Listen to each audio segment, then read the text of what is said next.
शहरों में रोजाना हजारों टन कचरा निकलता है और इस कचरे को डंप करने में नगर पालिकाओं को सालाना करोड़ों रुपए खर्च करने पड़ते हैं। इस कचरे में रसोई से निकला हुआ अपशिष्ट और प्लास्टिक या कांच का मिश्रण होता है, जिसे बाद में नगर पालिकाओं द्वारा नियुक्त किए गए एजेंसी उठाकर डंपिंग ग्राउंड में डाल देते हैं। ऐसा करने से न सिर्फ डंपिंग ग्राउंड की डंप करने की क्षमता घटती जा रही है, बल्कि रसोई से निकलने वाले अपशिष्ट के सड़ने से दुर्गंध निकलती है और बीमारियां भी फैलने लगी हैं। इस स्थिति से निजात दिलाने में कारगर है बायो कंपोस्ट बास्केट।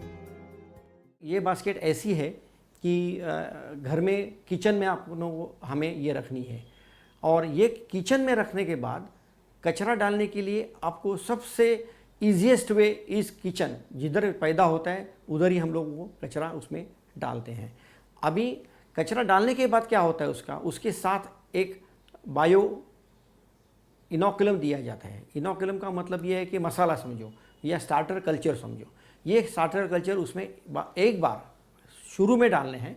वो स्टार्टर कल्चर की वजह से ये जो कूड़ा कचरा है उसका कंपोस्टिंग होता है, और ये छोटी सी बास्केट कम से कम 4 महीने का कचरा अपने पेट में समा सकती है। मटेरियल कॉस्ट वैसे बोले तो 300 तक आ जाती है मटेरियल कॉस्ट।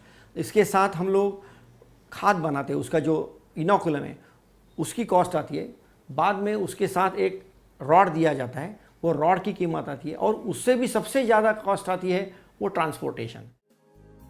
इस बास्केट की खासियत ये है कि इसमें रसोई से निकलने वाला अपशिष्ट जैसे कि फलों के छिलके, सब्जियों का कटा छटा भाग डाल दिया जाता है। उसके बाद इस बास्केट में मौजूद इनोकुलम पाउडर इसको सड़ाकर खाद बना देता है। इनोकुलम पाउडर की खासियत ये है कि इससे न तो सड़न की दुर्गंध आती है और न ही इसमें से गंदा पानी बाहर निकलता है। इसमें हर एक चीज़ जो किचन में वेस्ट करके पैदा होती है, जैसे कि आपने फल के छिलके हो, खाने के बाद आपकी थाली धोने के बाद जो बचा हुआ अन्न पदार्थ हो, या स्टेल ब्रेड हो जो सड़ गया है उस हो, ये सब चीज़ उसमें जाती है। न जाने वाली चीज़ खाली 2 या 3 हैं। एक है वो है नारियल, कोकोनट का शेल, जो कभी नेचुरली ऑल्सो डिकम्पोज होता नहीं है।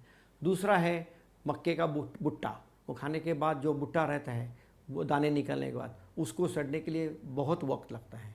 तीसरी चीज़ है आम का गुट्ठा, जो बाहर आप रखेंगे 6 महीना तो भी सड़ेगा नहीं, तो इसमें भी वो डालो मत क्योंकि वो भर जाएगी। और चौथी चीज़ है मटन या चिकन बोन्स, क्योंकि वो भी 20-20 साल अगर ज़मीन में पड़े रहें तो भी उसको डिकम्पोज होने के लिए और वक्त लगता है। तो ये 4 या 5 चीज़ें ऐसी है कि जो बाहर आप रखेंगे तो भी उसको कोई भंग नहीं होता है, नेचुरली डिकम्पोज होता नहीं। those things only you should not put into this। इतनी मात्रा में रोजाना निकलने वाले कचरे का प्रबंधन करना अब नगर पालिकाओं के लिए एक मुसीबत बन गई है। अगर हम रसोई से निकलने वाले अपशिष्ट का प्रबंधन बास्केट में करें और सूखा कचरा जैसे कि प्लास्टिक, कांच आदि को रिसाइकल कर दिया जाए तो कचरे का प्रबंधन आसानी से किया जा सकता है। ऐसा करने से न सिर्फ पैसे की बचत होगी, बल्कि इससे होने वाली बीमारियों से भी बचा जा सकता है।